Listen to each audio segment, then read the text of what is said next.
All right, welcome to Everyone Needs an Aquarius. We are back. Dom, how are you doing? Sleepy. Can't wait for these 3 weeks off from the school. How are you? I know every teacher's saying the same thing. I know. I don't like. I think they said that it takes. I heard somebody tell me like about 3 to 5 years to be really get acclimated with, like where it doesn't do this. I'm not interested. Absolutely not. This is just a pit stop. Love my coworkers. Pit stop. Like today was so tiring. I could tell like we were all like overwhelmed, tired. On my lunch break, instead of eating, I went to Starbucks and got us all coffee and tea. Oh, damn. Yeah, tired. And I was like, tomorrow, you know what? I won't be leaving at home? A K-cup. Like, I will be putting it in the Keurig at the school and getting my life.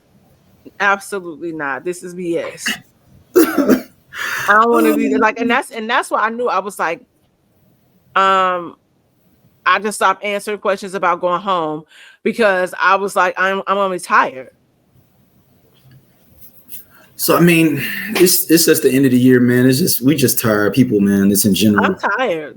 It's chaos, for sure. Yeah. Well, I know somebody that ain't been having good sleep though, Don. Who? He may be up for the dumbest Negro of 2025, and maybe even going into 2026. He may be able to do a double because it's so dumb that he may be able to transfer it over to 2026 as well.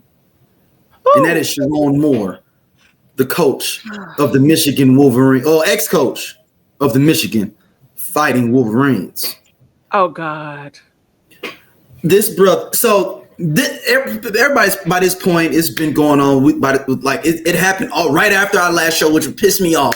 We say that every week. Just literally right after we recorded. It was the day after.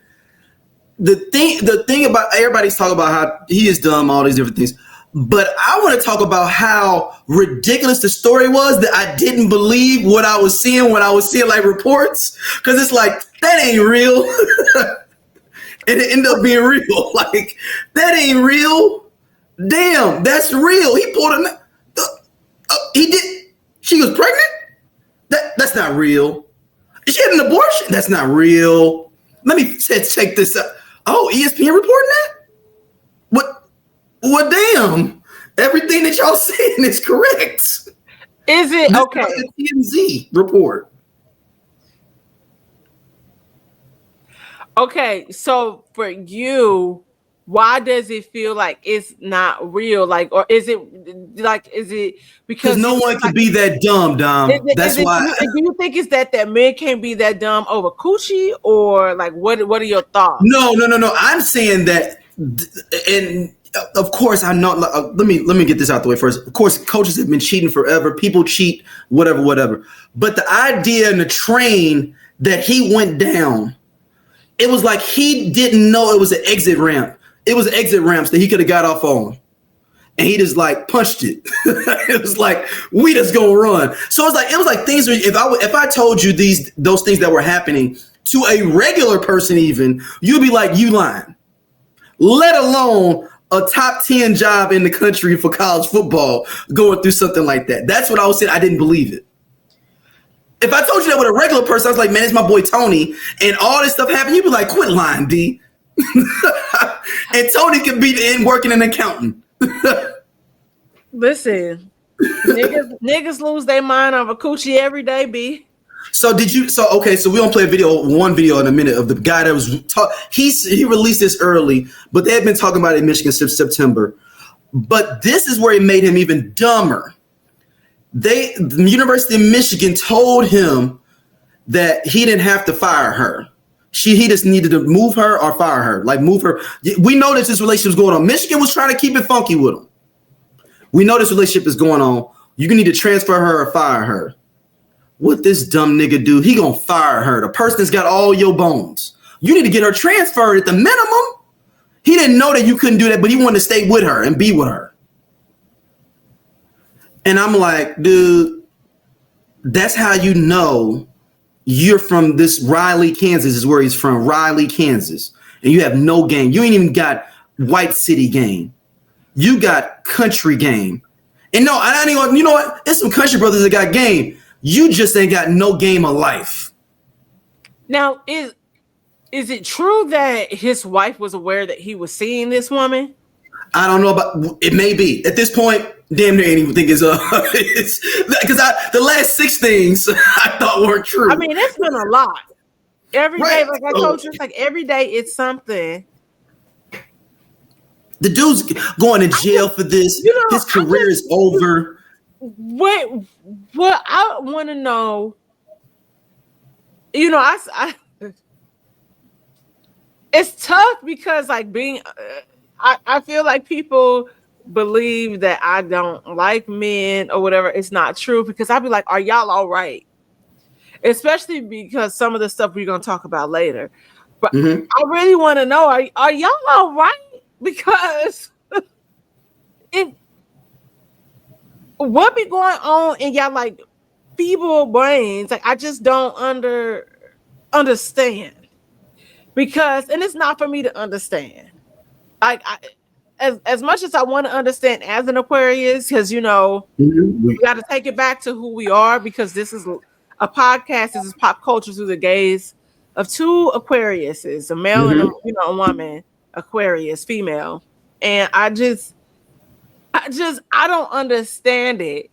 And it's just how men sometimes, but see, when we talk about, from the perspective of a woman, we call it digmatized. And I'm like, this is why I don't ever want to be digmatized, because it makes you do dumb shit. But homeboy seems like he never really had all his marbles anyway, because nobody in their right mind, as a woman, I would never have a plan B DoorDash to my job. Not because, I don't want, I can't get in trouble for that, but I don't want nobody in my business. I remember a friend of mine, I had taken a pregnancy test, and I thought the box was further enough down. I should just took the trash out in the bathroom. And I got asked a question, about this pregnancy test. I'm like, yo, what the? I don't want nobody in my business like that. I'm with you. Because that's just dumb as hell. And the thing is like, man, if you're doing dirt, first of all, you got to do it on like you're lonely, number 1. But number 2, if you're doing dirt with somebody else, you got to make sure they straight, because they know what's going on. That's the reason she dropped it. But then let's go into this video. There was a guy. I turned my camera off. I know. I was like, what happened? Yeah, it was a guy that I believe he was a Michigan grad or Michigan State grad. He's been talk about it here. And he's one of the first people that kind of came up with this thing. Let's see what he said. Football's program was dismantled by a former player who hates DEI. Meet Brian Carrion, former Michigan quarterback, and his bio says American farmer and go blue. He was the first to tweet this a week ago, saying Coach Moore is cheating on his wife with a football department employee. He says fire Moore and the clueless liar, referring to the athletic director, working overtime to cover this up. Here she is, and just posts her LinkedIn profile picture. Takes it a step further, saying Michigan scandals being covered up by DEI athletic director Ward Manuel and board of trustees. Coach Moore, first-time head coach and DEI hire, calling them all DEI hires, impregnated office employee, all actively covered up by the above. Fire all of them, clean it all up, including hiring by skin color and not merit. Boy, he hates DEI. Of course, no one believed him, saying, how you know WTF. Says, I'm an ex-scholarship quarterback and still have sources in Ann Arbor. This person calls him out, saying that it's Buckeye propaganda. He says, I don't have any connection with Ohio State, and in fact, I was a scholarship quarterback. I'm a Michigan man, and I still have reliable sources in A2. It was also reported this investigation started when the athletic department received an anonymous tip from a DoorDash driver, which stated that he personally delivered a Plan B to Coach Moore's office. Wow. That is probably not real, but I wouldn't put it past him. But Robert Carrion You are a legend. Thank you. As an Ohio State fan, thank you. Put his own politics and morals above his alma mater. Yeah, the dude is on some bullshit with the DEI hire stuff. Because look here, man. I know that there was this issue going on between Luke and Ryan Clark over, us setting this situation setting black coaches back. I get where Ryan Clark's coming from on a general basis, but I'm gonna keep it real with y'all. Sherrone Moore wasn't one of us. If you know anything about his history and what he says and how he moves, he wasn't one of us. We can run it back with another black coach, even though he is a black history fact, but we don't have to use it.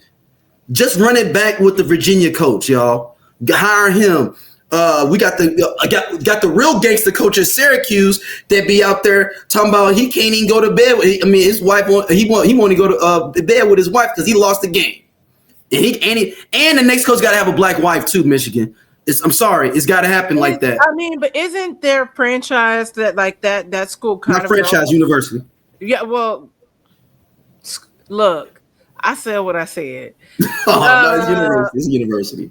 That's why I was like, well, whatever. Like, but when you think about it as a whole, it kind of is when you think about like how each like sport is set up in the cities and all that stuff. That's true. I mean, I see what you're saying. Yeah, I see what you're saying. But aren't they kind of like notoriously known for kind of being racist anyway? Who? Michigan. No, What I hear from no. The state of Michigan is like a half and half state. It's like one of the most. Yeah, no. But no, not the state, the school. No. I mean, yeah. You know what? The newer University of Michigan probably yes, because if you remember one of the very first cases against affirmative action was a girl out of University of Michigan. Okay. So yes, you are right in a general basis, but I'm saying, but traditionally it has not been. But the new University of Michigan may be like that. So it's a hodgepodge of shit.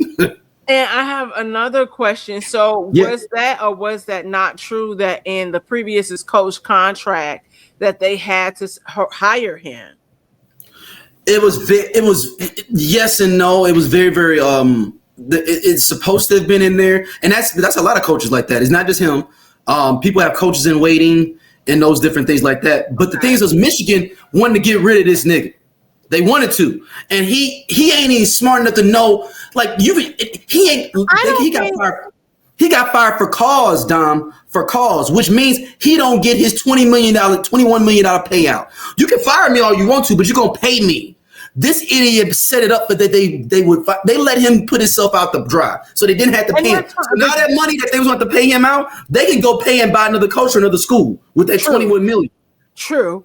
Because that's what they wanted to do. That's the conspiracy scuttlebutt. But I think white people understand that when we talk about DEI, this goes back to the original conversation when we talk about the dismantling of DEI and how black people also really did not profit from DEI. It was such a small percentage. It was like 6% across the board, where DEI mainly benefited gay white men and white women. Mm-hmm. And so this could have been something like you said, okay, somebody had this clause. This is what you got to do. Blah, blah, blah, blah, blah. They was like, all right, bet. But we know he probably really isn't competent enough to do this job. And he's too pussy driven. Let's just call it what it is. You are very... Because then they got the OnlyFans jamming them up. Is that where you're going? Okay, yeah, I was going there. Go ahead. So I don't know. I didn't even think about it. He's just pussy driven. I didn't even think about that to you. But that's what I'm saying. Like, I'm really trying to understand, because I really believe that sometimes there are like when we talk about women that are male centered, and when we say male centered, that's not a good thing. It's not a good thing. And so it's just like how niggas be pussy whipped, or like they say that they're pandering. No, he's not even pandering. Like, I'm talking, like, this nigga is driven by coochie. Like that's just what it Yeah. is. It's like I'm just a squirrel out here trying to get a nut because And I ain't go front. The OnlyFans model wasn't the type of girl I thought he would go for, to be honest. yeah, that's what I was saying. But it's like it's similar to the one conversation that we talked about when the alleged. But she's also one of those melanated people that every type of person likes, if that makes sense. Oh yeah. Universally attractive. She has the melanated look that everybody likes her. In all genders and race, in all races, genders, she's got the nice palette look. Is what I'm trying to say? Correct. I would say that in this case, like you getting jammed up, and your first instinct is to go and. My dog is scratching herself, and I'm just like, I didn't know that this table was leaning on the couch. I was like, am I moving, or is the couch is there earthquake? Where it's one of those things where it, like I said, allegedly about the whole thing, what happened with Puffy right after he got raided and who he called. Like I said, allegedly, because we're gonna say that's gonna keep us out of trouble.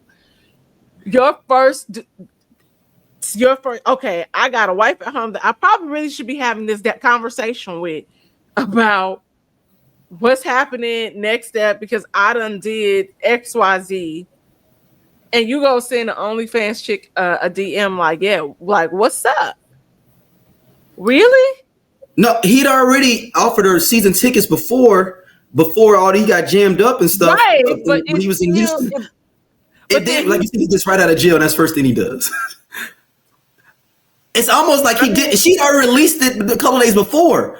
It's like he got right out of jail and he didn't read no tea leaves. He didn't. It's like, let me see what these streets talking about first before I get out here doing my nasty man. I gotta get this off. That's what I'm saying. Like, it doesn't make sense. Man, I got some real derogatory stuff. I was thinking, man, it is not cool. So I'm not even going. I'm just kind of like, honestly, truly. Like it's at first like it was funny. Crazy. Like you might you might be a sex addict. Like for real too. Because like I ain't never been like, oh my God, I need dick. You know what I mean? Like, like because at first it was funny at first, but now it's getting sad. This case is like becoming sick. Like, what is wrong with you? I don't know. Like, it's just. And then it makes me think, Michigan, did y'all not do a psychological evaluation of him before he was fully hired? Honestly, do a lot of places should. Do they? No. I'm saying though. Why? I mean, maybe this needs. I'm not saying that you got to have an extensive one, but this dude obviously has been trouble. They said he had been like tripping this whole season. Yeah, they said that but no. Actually, they were aware. They were aware that he has psychological issues. I read a report that they were very well aware that he had issues. So it's not shocking that he went and broke into that girl's house. So, yeah. They probably didn't know. They probably didn't know that he was crazy like that. They was like, oh, maybe he's like bipolar schizophrenic. We don't think he's crazy enough to go break into somebody's house. And now they talking about he had a long history of domestic violence. Wow. This is crazy, man. It like, God, man. I know this is crazy. This is crazy to say, but it really is the age-old story of like, you can take it all the way back to the beginning of the time. How like, I ain't trying to like. I mean, I'm a woman. Gucci run the world. It does. As the great Ryan Stewart of the Two Live Stews says, Nunzi is undefeated. It's undefeated. Ain't never lost a match in his life. It's weird. All right, Dom. Next up, do you want to go behind door number 1 or door number 2? Oh, Door number 2. All right, door number 2. The death, man. This one's sad, man. Of man, I had it in my notes here. My dude, Robert. What if DOC never got into that car accident? What if Ice Cube didn't leave NWA? What if the game never leaves G-Unit? What if Teddy Riley never moves to Virginia?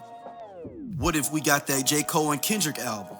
What if the RZA would have never had that flood? How would the hip-hop world sound today? Welcome to Hip Hop What Is, the podcast where we dive into the biggest what could have beens in hip-hop history. From iconic album delays to game-changing partnerships that never happened. We reimagine the culture we love and explore its alternative paths. And you are now at Hip Hop What Is. Reiner. Yeah. Director Harry Met Sally, A Few Good Men. He was also on All in the Family as a son. Directed tons more movies, but Harry Met Sally is one of my favorite movies, man.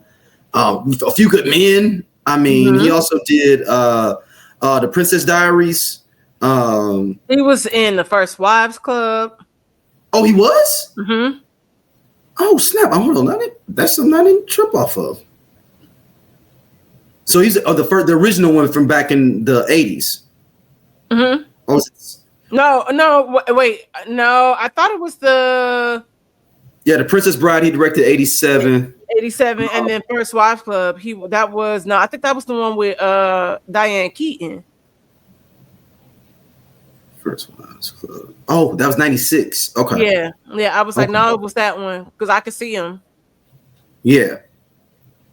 He did Ghost of Mississippi. Misery. Damn, he did do Misery. Oh, I love Misery. Oh man, he did Misery. Stand By Me. Damn. Joaquin Phoenix. Yeah, that was River. That was River. It's River Phoenix. Yeah, River. That was one of those big what ifs in the acting is River Phoenix. You know. But they found him. His daughter found them murdered. Oh my God. Stabbed to death, it looks like, by their son. It looks like, who's been going through substance abuse issues and problems for a while. Man, so what do you think off that before we get into the fuckery with Donald Trump and his part? I mean, it's just really sad. And actually, there was that is like the second murder by someone's kid this week. It was another guy, a black guy. He is an opera singer who, if I'm not mistaken, I'm trying to think of his name. I'm trying to find it. Hold on. Hold on. I'm Googling his name. I feel so bad because he's black. Opera singer killed by son. It is loading, and it is Jubilant Sky. He was fatally. Where was he living at? Yeah, Grammy-nominated opera singer Jubilant Skies, 71, was fatally stabbed by his 31-year-old son, Micah Skies, after a Santa Monica home on December 8th. A crime witnessed by his wife, and for which Micah has been charged for murder. And so Micah has a history of schizophrenia and potential medical issues. So the eerie thing about like I go back, niggas, are y'all? And now when I say niggas, I want you to know this includes brother, everybody. Are y'all okay? Are y'all good? And the eerie weird thing about there's so many different stories and reports. A lot of it is you know trying to sensationalize what's happened, this tragic, unfortunate event, but hearing things where they're saying, oh, he was troubled. This could be possibly gang related, as if they're saying that he might have owed people money and he killed the parents to get insurance money, or did someone come in and retaliate and kill his parents?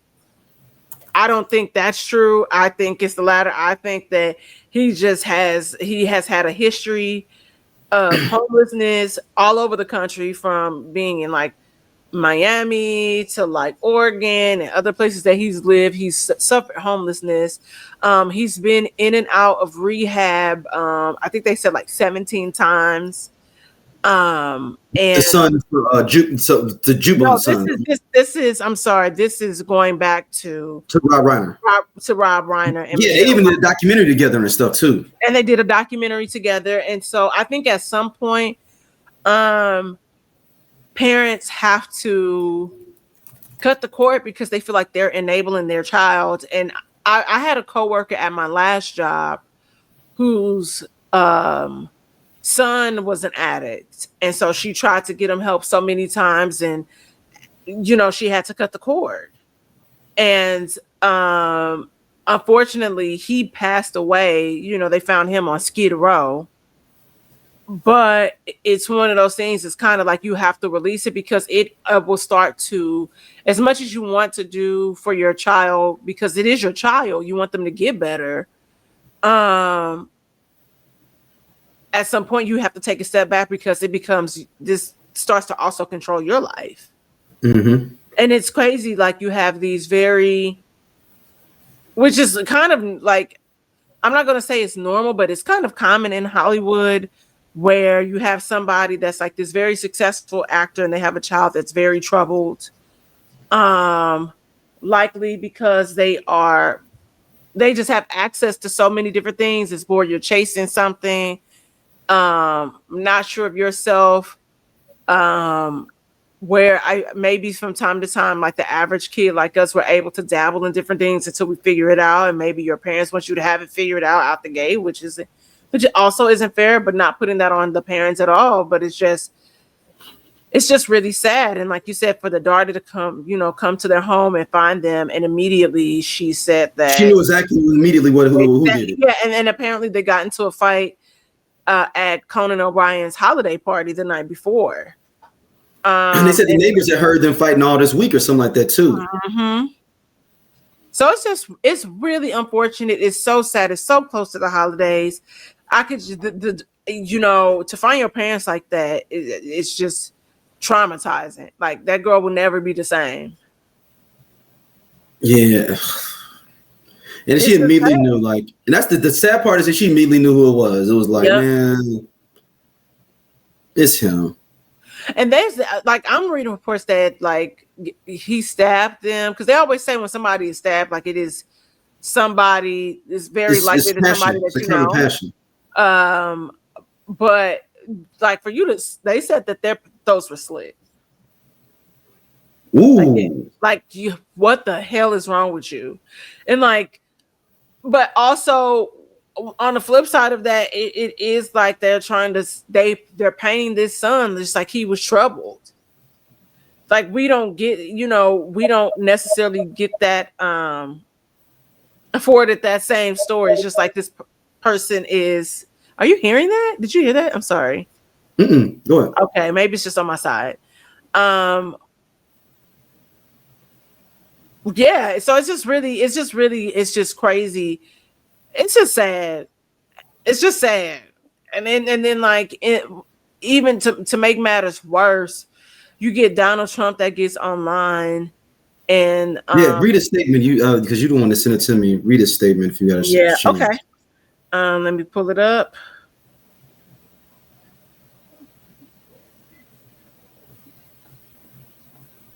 A very sad thing happened last night in Hollywood. Rob Reiner, a tortured and struggling but once very talented movie director and comedy star, has passed away, together with his wife Michelle, reportedly due to the anger he caused others through his massive, unyielding, and incurable affliction with a mind-crippling disease known as Trump derangement syndrome, sometimes referred to as TDS. He was known to have driven people crazy by a raging obsession over President Donald J. Trump, with his obvious paranoia reaching new heights as the Trump administration surpassed all goals and expectations of greatness. And with the golden age of America upon us, perhaps like never before, may Rob and Michelle rest in peace. And this fool is like so self-centered. That's definitely like a spot with in hell with his name on it, because Donald Trump is wild as fuck. And I think people also just like have no empathy. Like that's just the world that we live in. No empathy, no understanding. And like you have a family that is going through it because they lost their mother, they lost their father, and you made this all about you. And Rob Reiner was also like a philanthropist. Like he was very open and outspoken about gay rights, equality, all these different things, and like civil rights and all of that. And I just like Donald Trump is just oh my gosh, God be taking everybody. Like my like one of my good friends, like her father just like suddenly like just passed away, and it was like a matter in a couple of weeks from a fall to like some other health related issues, just passed away. And I'm like, Donald Trump is right there. He's right there, man.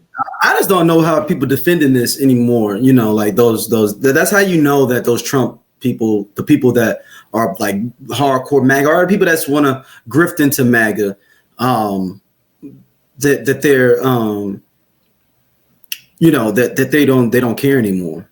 You know what I'm saying? Like they just want to be down with him. You remember ridiculous. That dude didn't have to say none of that stuff about them, man. They died say nothing in a brutal way. Like,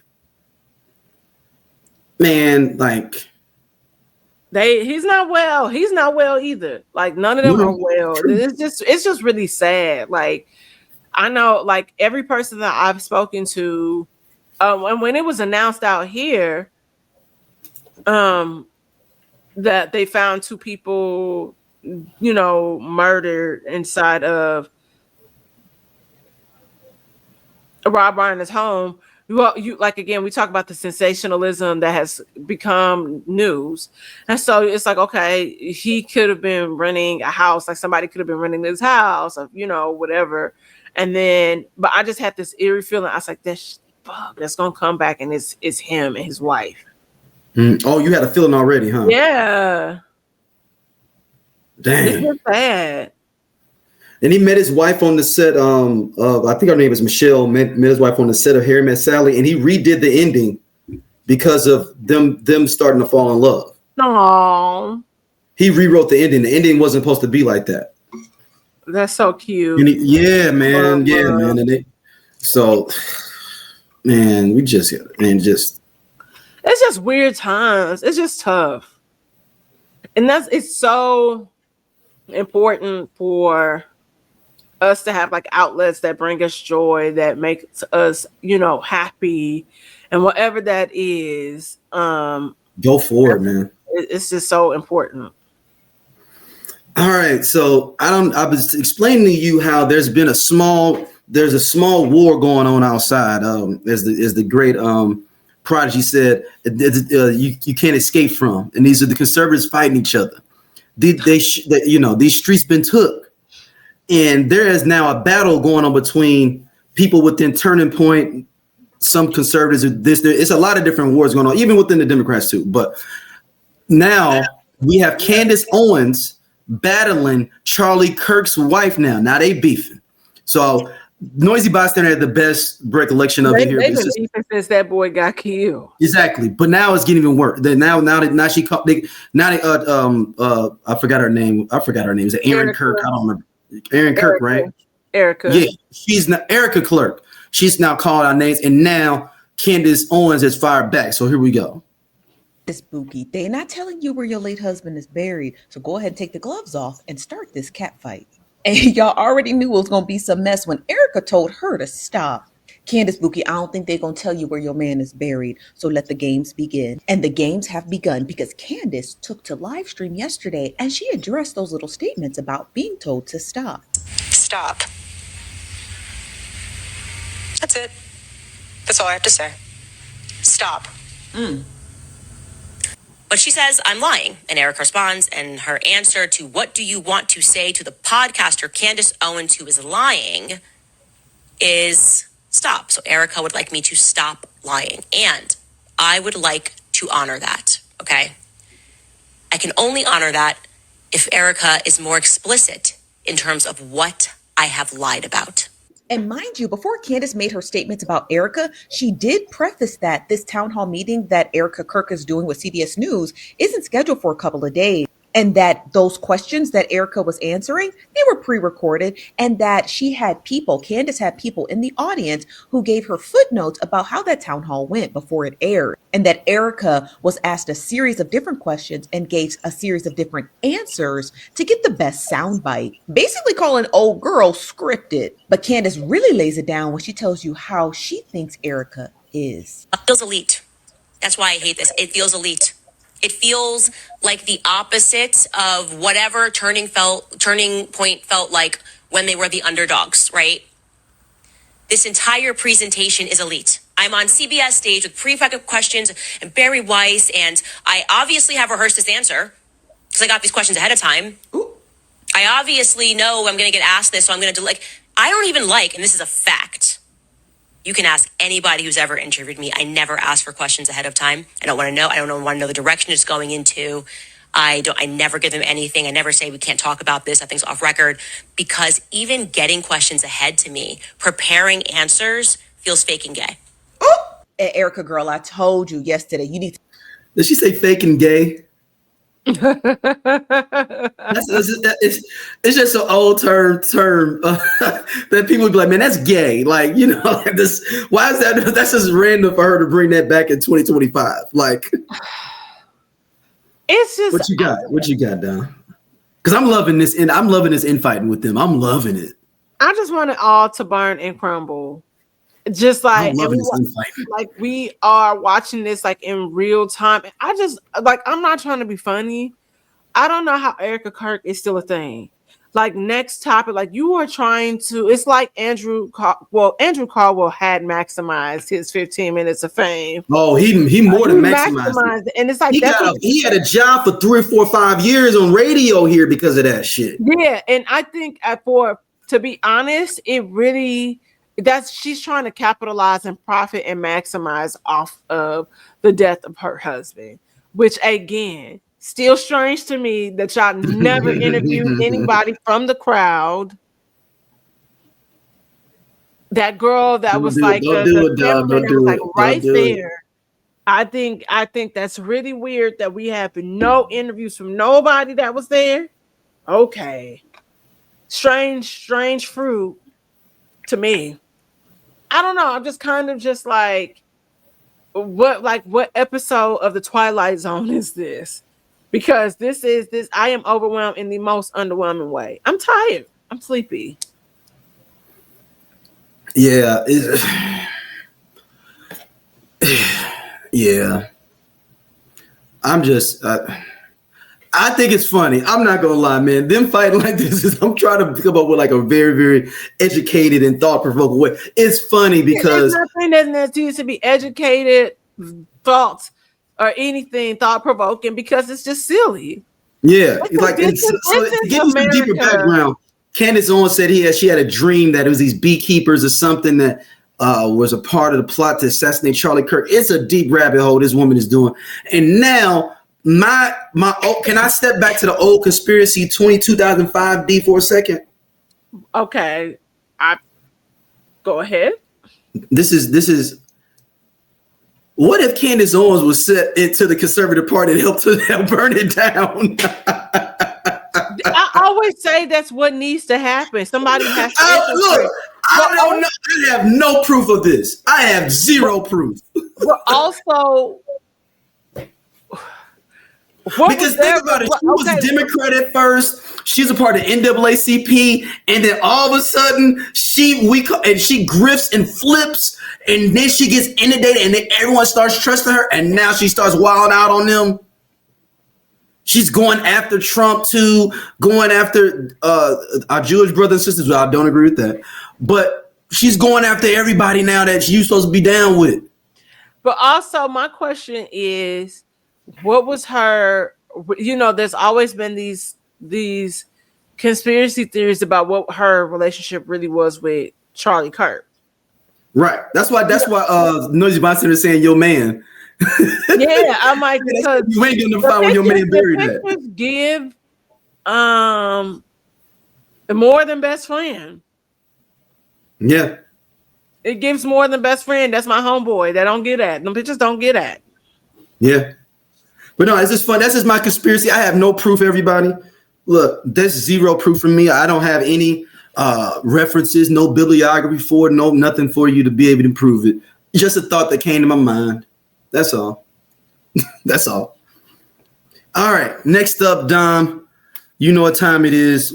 I had announced that this segment was going to be over, but it just keeps on coming back.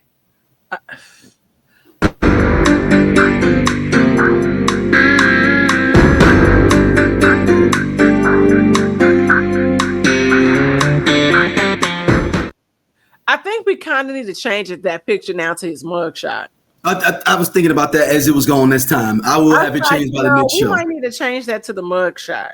Yeah, it'll be updated. Okay. It'll be updated. We'll update it. Can't stop, won't stop. Well, you've been stopped. Surviving Diddy. So quickly, this is gonna be a quick segment with it, not too much but we found out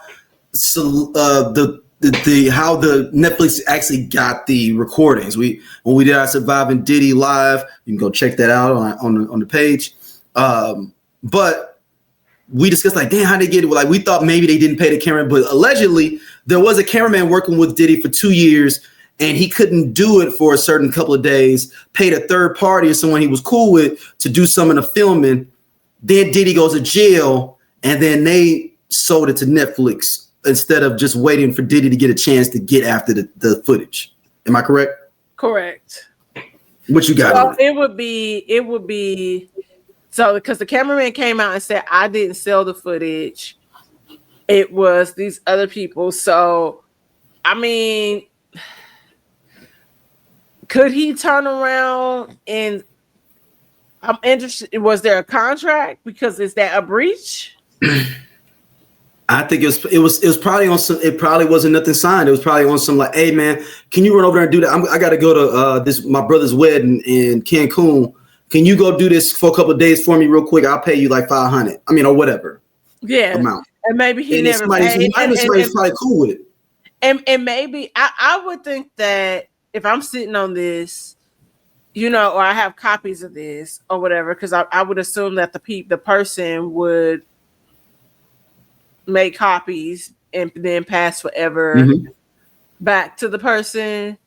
But I'm interested to see if maybe this third party, if they're going to come out and say, well, this is why we sold it, because cameraman A did not make good on the deal and did not pay us. So I'm entitled to, this is my footage, this is my work, so I sold it. And made quadruple what I would have made had cameraman A. So but also it could have been somebody that could have also been affiliated with 50 or the director. So are you you throwing your conspiracy theory hat on? I did. Absolutely, I did. Because that would be the only thing that would make sense. I can't see somebody. I mean, but I also can see if somebody did. You still got paid for this job. I made a copy, and then I figure since homeboy is in jail, this documentary, because he's not exonerated. You was clearly trying to do this to say that you were gonna get off, and it was just this whole comeback, this story or whatever. And that didn't happen. So what was going to happen to this footage?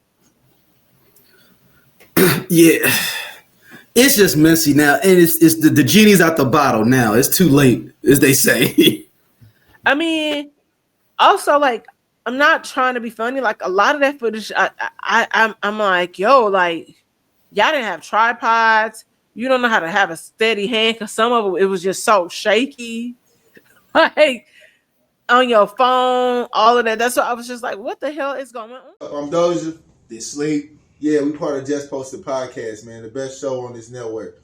Come on, check, girl. Seriously, man. Just Posted. It's just me and Doja sitting back talking about what the fuck going on in the world and the streets. We said labor of love.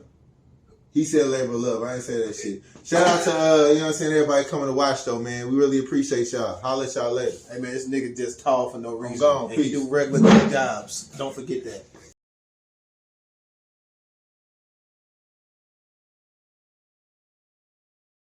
Like, because after, Yeah. I don't know. Like, it's just, you know, as the Diddy turns, and you know that there's. I sent you a link today from Vice because allegedly, according to Vice, Diddy's release date has been pushed back following alleged prison rule violations. And so it's saying, so it says this was dropped November 13th on Vice. It says he was supposed to be released in May of 2028, but he will now be released 1 month later in June of 2028. And it says that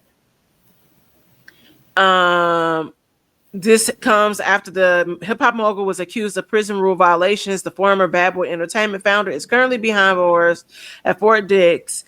He was the specific reason for Diddy's release date change is not clear, but it comes days after TMZ reported that he was in trouble with prison officials for consuming homemade alcohol made of fermented sugar, Fanta, and apples.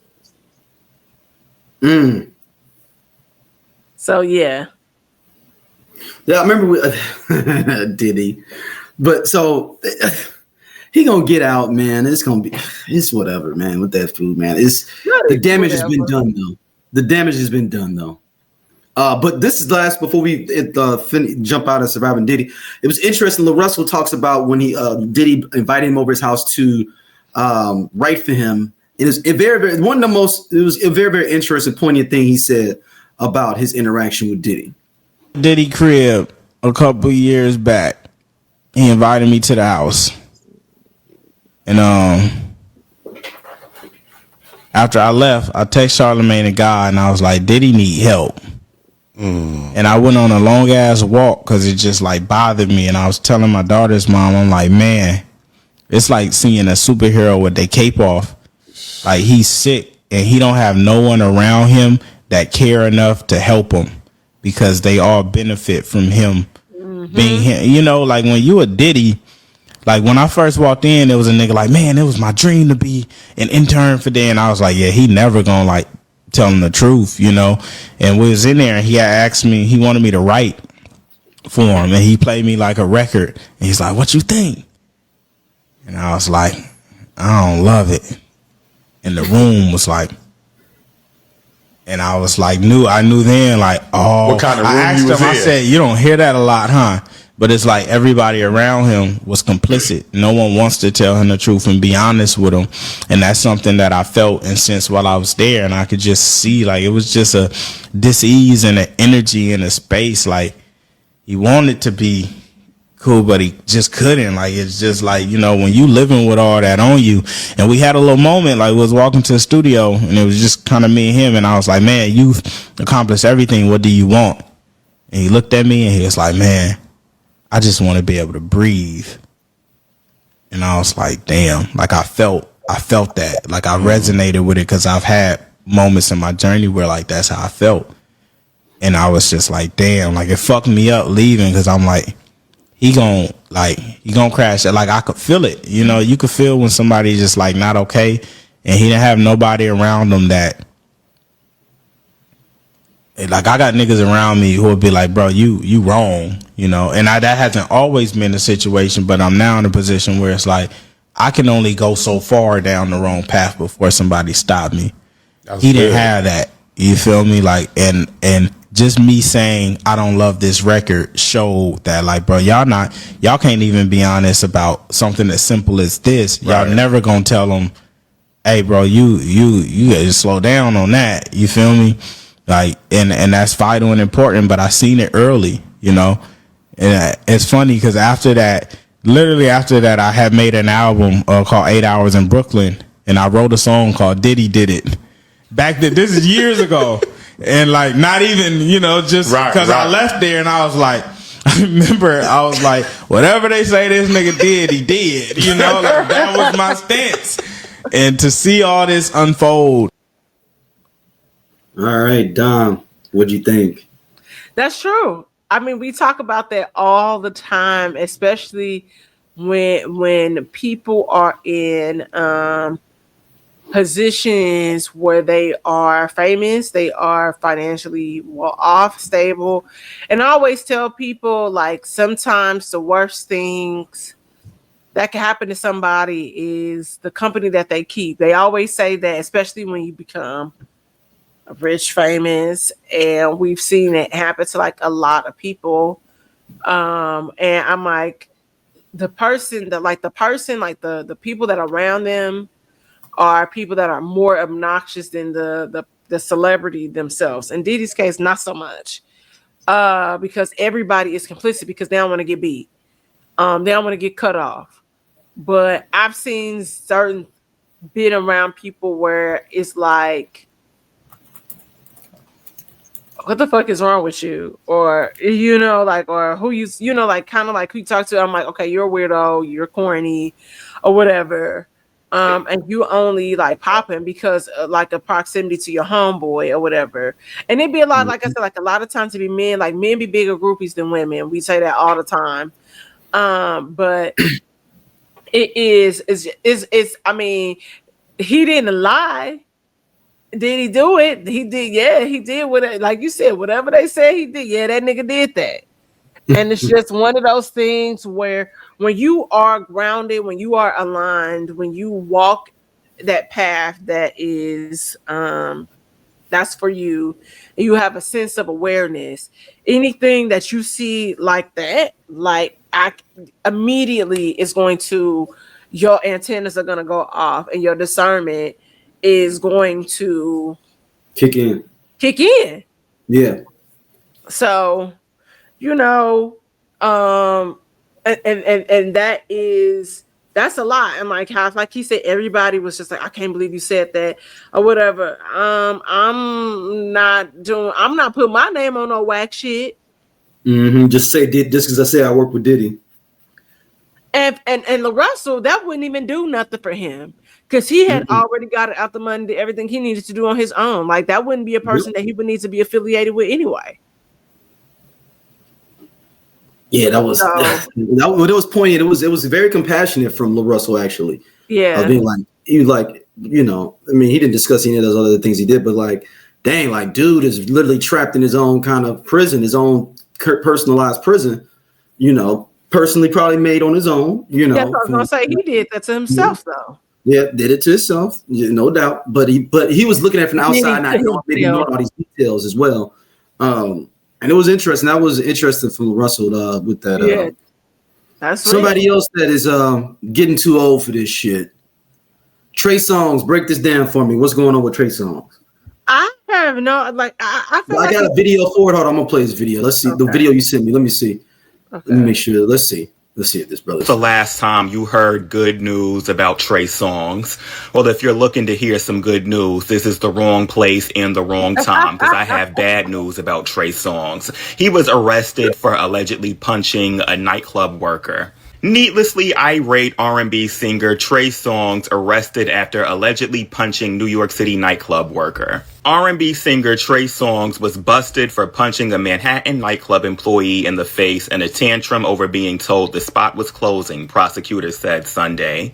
The 41-year-old singer, whose real name is Tremaine Alden Neverson, was partying with his crew at Times Square spot Drama Nightclub when a worker told him it was closing time at around 4:25 a.m. on December 4th, sparking him to become needlessly irate, prosecutors said in Manhattan criminal court. At 41 years old, why do you want to be in the club that bad? Because I'm not even close to 41 and I just want to be at home, in the house, not in the club at 4:30 in the morning. Neverson appeared in court Sunday as he was arraigned on an assault charge for the club clash and an additional charge of mischief in the second-degree charge from an unrelated incident that same morning at Mira, a restaurant and hookah lounge in Manhattan. Trey Songz, what is allegedly going on? You just on a wild rampage through New York City?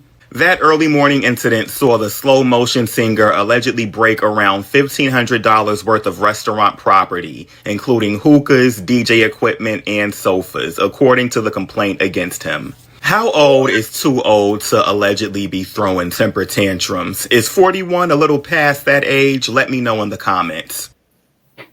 All right, Don. Wow. Okay. All right. I didn't know all this was going. But go ahead. I just don't understand how. I get it because, like, the booking fee, like how he's still a thing. Like, he's got enough hits. He can run them hits, man. He can. But also, I ain't never really been a big Trey Songz fan anyway. Because I me neither. But I'm just saying.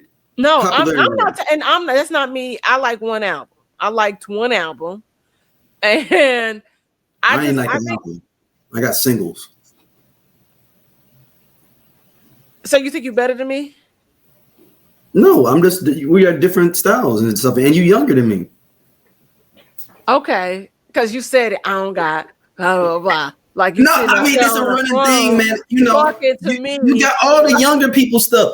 I wasn't. My R&B taste was a little bit older. You know, I always thought Trey Songz was yodeling. Listen, I say all that to say that. Go ahead. He was charged with assault in the third degree and mischief. I'm gonna say this. Like, so you left one spot and was like, shit, I'm finna go over here and just act a plum fool. Like you don't want to go home and go to bed. You're not sleepy. Like, what was you on? Like, was you like on Molly or something? Like some sort of upper that just had you up and wanted to be out, and you was mad that the club was closing at 4:30? Are you like the person that's like, it's supposed to close at 6? Why y'all doing last call so early? Or I'm Trey Songz. You should let's keep it open later for me. Yeah, but it's like you ain't been hot since 2012, for real. Damn, it's been that long for him? No, okay, it's more like 2015, but still, I say all that. Going on. That'll be 11 years in a few weeks. I know, but I say all that to say, like, you know, you need to sit the fuck down. Like, let's just be clear.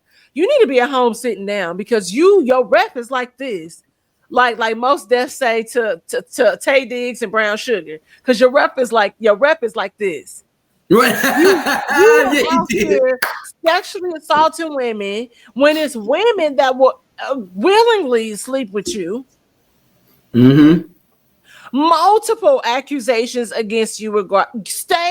Go fucking home.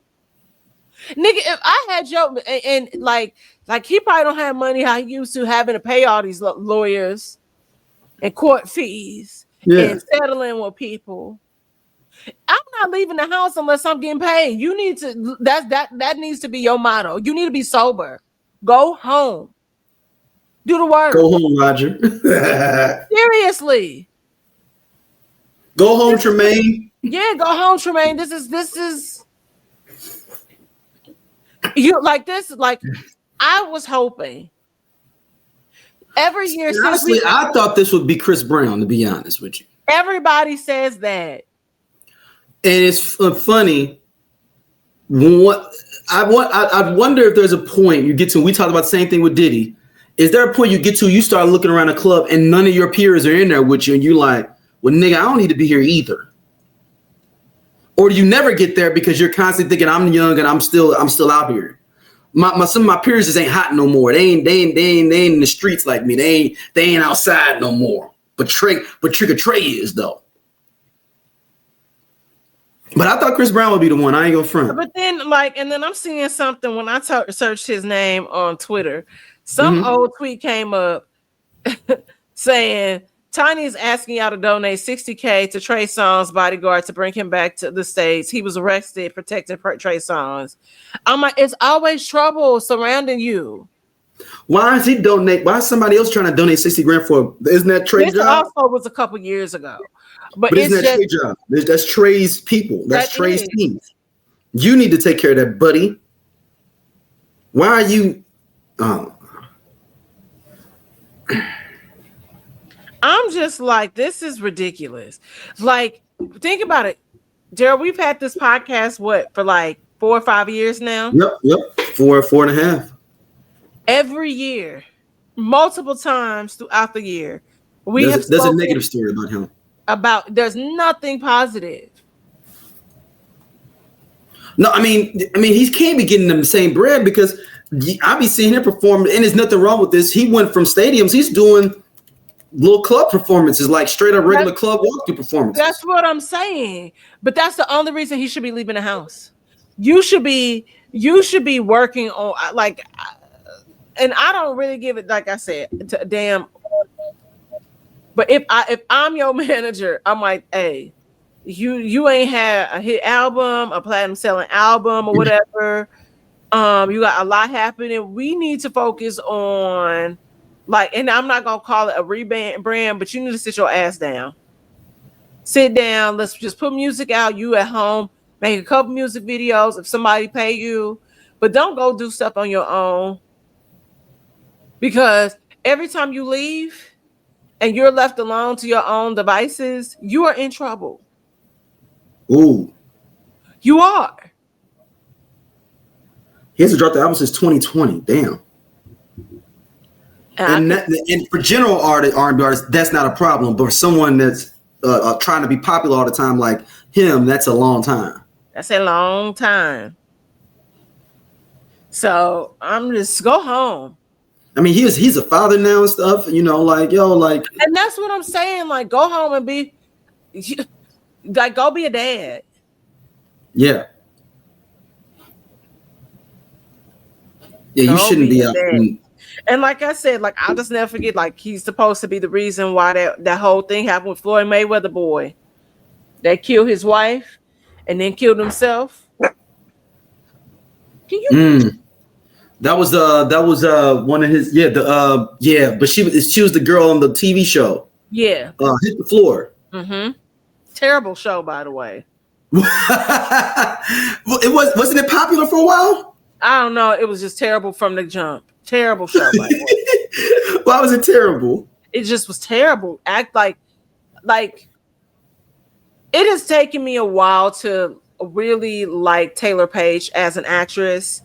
She's not a great actress. She's not bad in Welcome to Derry. For all my horror fans, if you are a fan of the I'm watching it over break. Man, it is but also she has lines, but it's not like these long monologues. The one joint though, Zola though, she was good in Zola. I couldn't get through Zola because I felt like all around just mediocre. I was in Twitter. Let me tell you something about that night.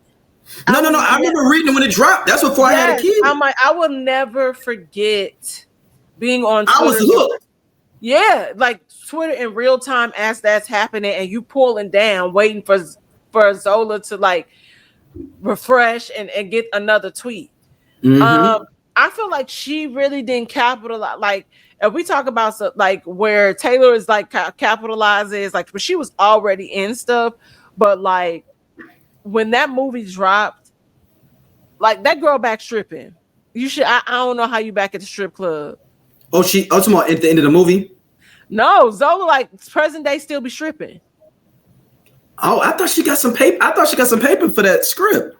She got you probably, because it's an adaptation, they bought it from you, and depending on who you know. Yeah, you might have sold it for only 50 grand or something like that. So I'm just saying. But I just go home, Trey Songz. Take your ass home. Stay in the house, bro. Every time you leave, what's your song? Because Oh, you know what? He got the song, I don't want to leave. That's what he said at the club at 4:30 in the morning. That's exactly what he said. And they said, but you gotta go right now. Right now. You gotta go. Furniture and was hitting people acting a damn fool. Go home, Roger. Go home, Tremaine. Go home. And not even just that though. And let's not even say just you being out. But why are you acting like that, conducting yourself that way regardless, even if you out or not? Why are you conducting yourself? Like that little boy that he gotta be like 6 now, 6 or 7 years old. Yeah, he's older, yeah. Home. Go home. Go be a dad. Yeah, go. Just go.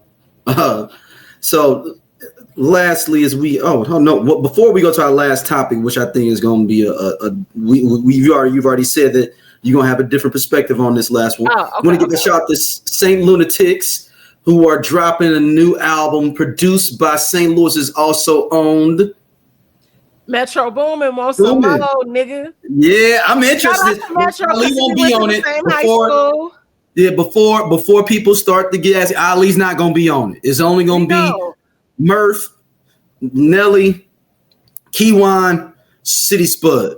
That's it. Listen, as long as Murph is there, that's all that matters because he was really the one anyway. Murph is the dude. Murph is keeping it above. Ali can rhyme too, though. Don't get it twisted. Ali can rhyme. But it didn't do enough to make him a Murphy Lee. No.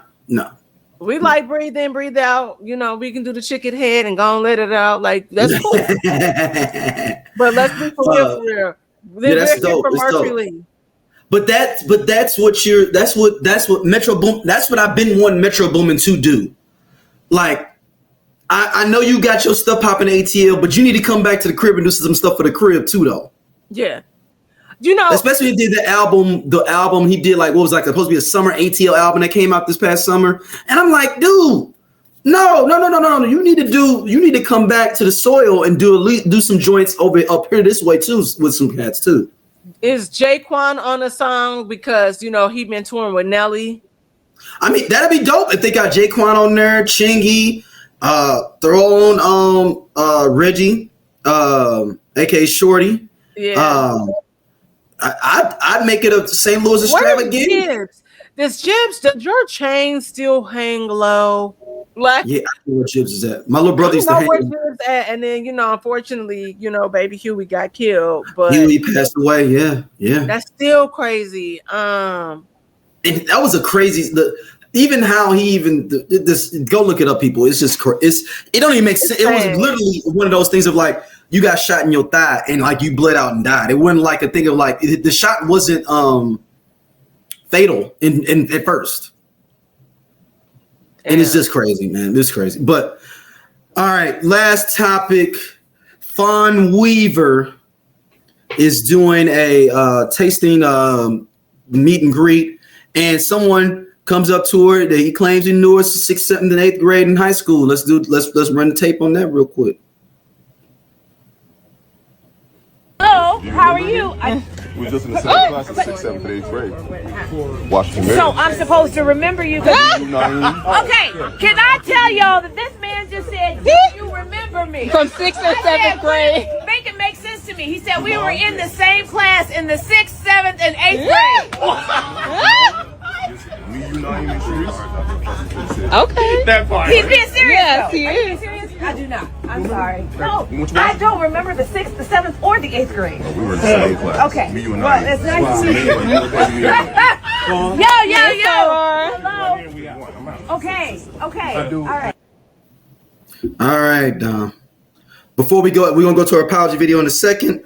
Your initial thoughts when you saw that before we go to our apology video, then we'll have our full-on debate. Okay, this is after a day of her people waiting in line for hours to meet her, get their bottle signed, all of this stuff. Mm-hmm. So, devil's advocate, for real, the brother should have got in line and probably went inside and said that to her. I think she probably could have responded a little. She didn't need to say aloud necessarily that, oh, he said he remembered from the 6th, 7th. I don't remember those years with her. She maybe didn't like didn't need to do all of that.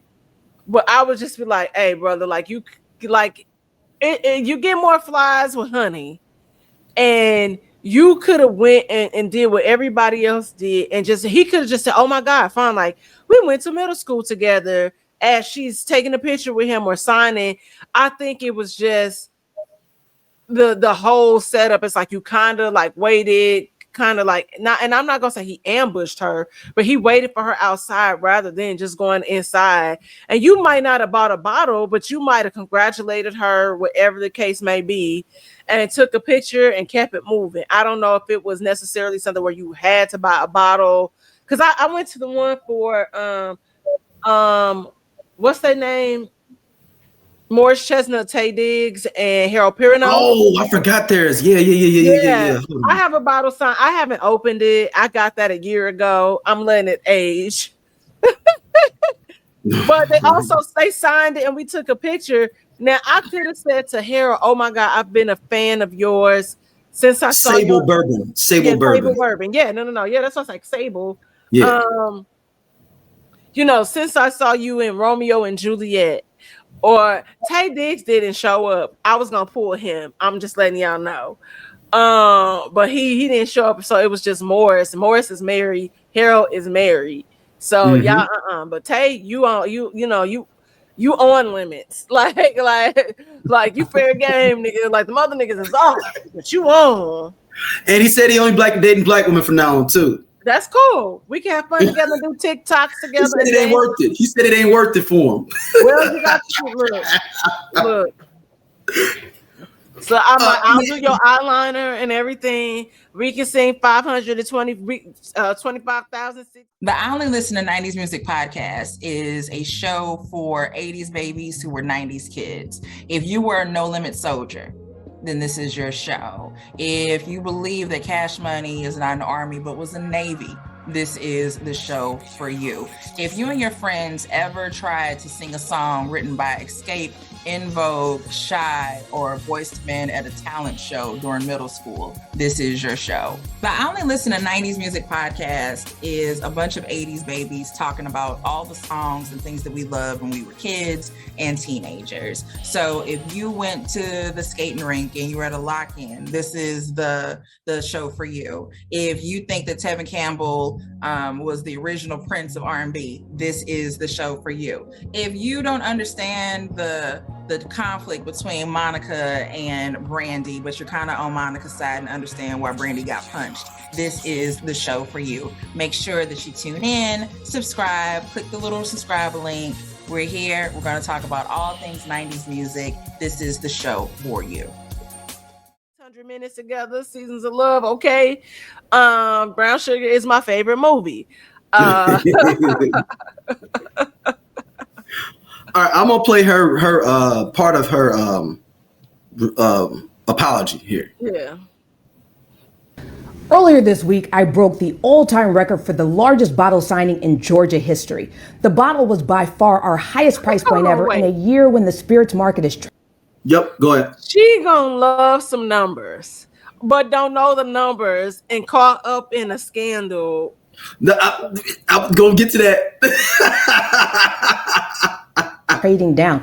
Every location we released it at, including DC and Maryland, sold out within an hour. That should have been the story. Instead, the headline became 60 seconds at the start of the night. Before I say anything else, I want to be clear. That moment is mine. I own it. I apologized immediately, and there are parts of it I would handle differently today. Accountability doesn't require perfection. It requires ownership, and I've taken it. So now let me walk you through that moment.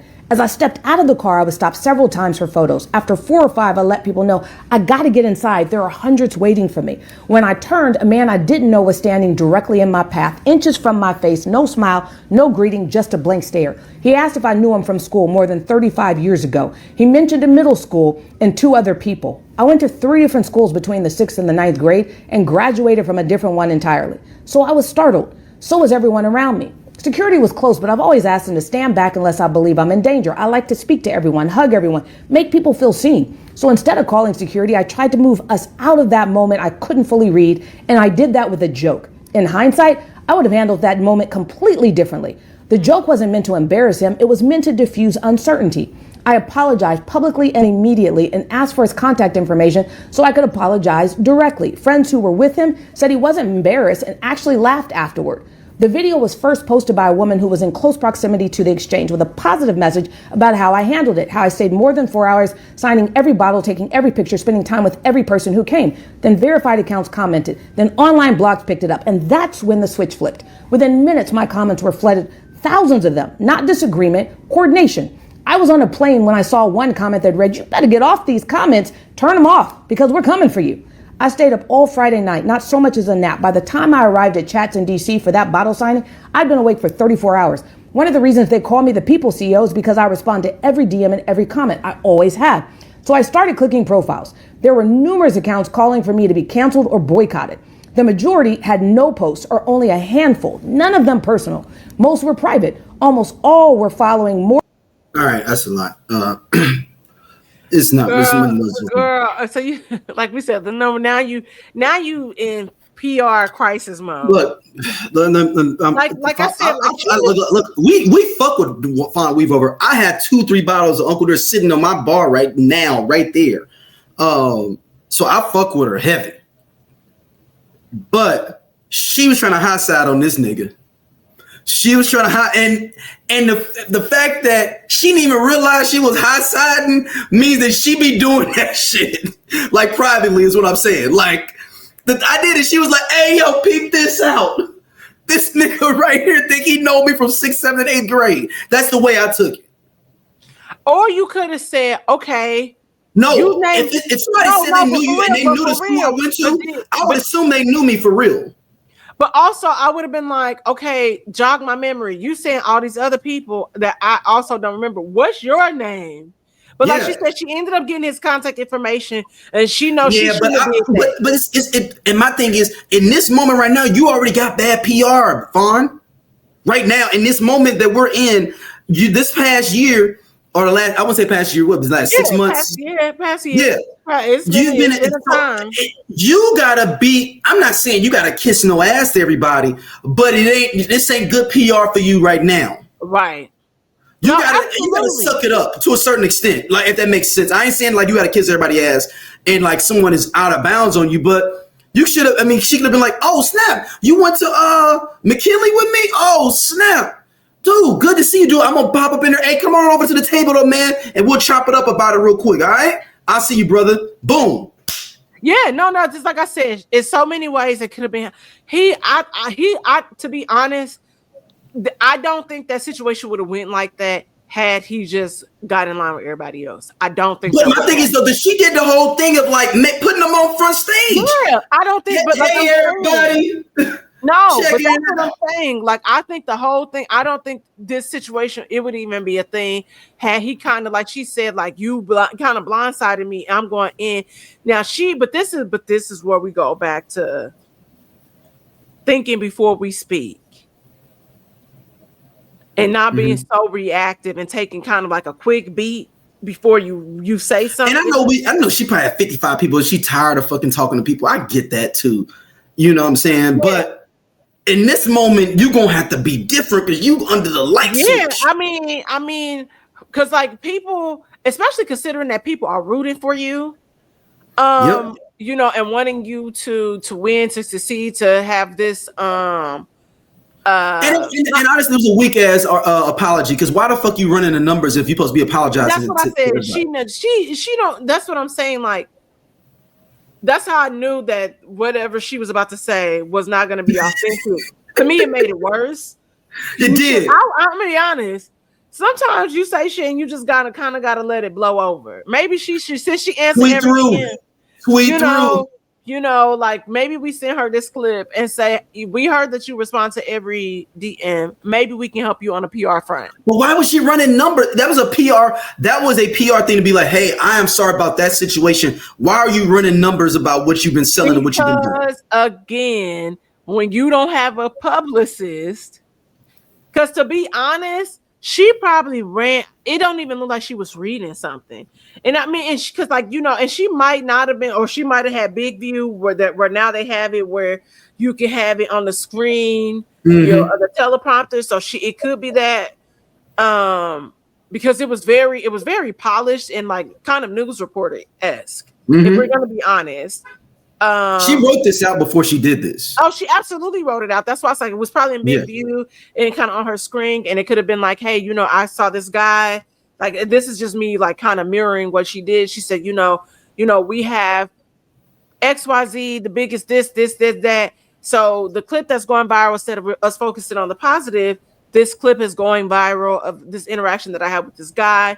Blah blah blah blah blah. I should have handled it. And all she should have said was, there's a clip of me that's going viral where I don't have the most pleasant interaction with a patron. He said he knew me from middle school. I wouldn't even resurface it. We go back over it. I would say I was trying to be silly and funny, and I should not have done that. I should have handled that differently. Like, and that should have been it.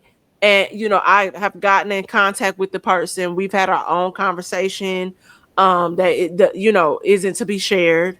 And I apologize, but I did apologize to him. And that be it. That's all we needed to know. And did we need to even know that? No, but I get to save face. That's all you needed to say. And that's it. And that's I think the apology made it worse, to be honest with you. The apology did make it worse. That's what it did, because it's not an apology. It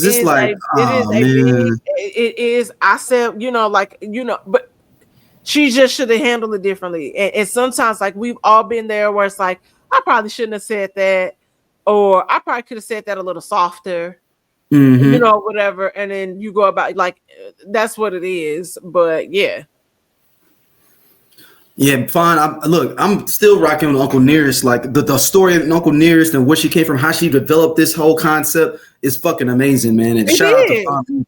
She just may be a little extra sometimes. It look like, and maybe and to a certain extent, this is if I'm putting my marketing hat on, I will be telling her now, you need to I know you are the brand in front of it, but you need to figure out a way for that your personalized self is not a part of the brand. You got to transition it where you don't have to push the brand anymore, period. Yep. You got to figure out, you might pay for a spokesperson, some dude, maybe you paying for Morris Chestnut, but some actor to be in the commercials and they're pushing it where you don't have to personally be the people CEO anymore, because that's not sustainable over time. Yeah, it's not. Be that person that is the facial of, you never want to be full facial of the brand. At some point, you have to transition out. And no disrespect, and there's actually something smart this brother did. Diddy actually did that, I feel, with Sean John, where it actually didn't, you forget that it was actually Diddy's brand. Mm-hmm. The clothes we claim, look, no lie, them Sean John suits was some quality shit. They're quality material. I never purchased one, but I felt them. Yeah. And I was like, dang, I don't like this nigga. I can't buy it. But they feel quality. But you forget, because at least he did that one thing right, where he actually moved the brand away from being about him to being more of a brand singularly that can sit outside of being him. Yeah. Now, he messed it up with all the things he's done, but Fawn's got to figure that out. Or figure out how to do that at some point, unless that's the only thing that she has left because of all the stuff with the conservatorship. Maybe that's the only thing that she can do now, is that because of them, what they did with them taking it back. Yeah. Maybe they said that you only can be the brand person. So I don't know. Well, at this point, they still allowed her to be the face. That was definitely part of that deal, right? But then she can't transition in if that's part of the deal. But I'm like, you have to, if that's going to be your thing where you're still pushing the brand to profit so y'all can start paying back that loan, you got to handle yourself differently. And you have to figure out how you want to appear, because what you're going to do is turn people off. And y'all know how us blacks get boycotted. They did it to Target, they'll do it to your shit. Yeah, it's just one of them things, though, y'all. That's just me. All right, Dom. Where can people hit you up at? You can find me wherever you social network at St. Angeles. All right, make sure y'all like, subscribe, comment, all that good stuff, man. And We will appreciate y'all. We'll, are we gonna do a show next week? Let me see. What's next week? Next week? Yeah, we'll be having a show next week, y'all. We'll have a show next week before Christmas. Yeah, we'll have a show next week before Christmas. We'll see y'all soon. Peace.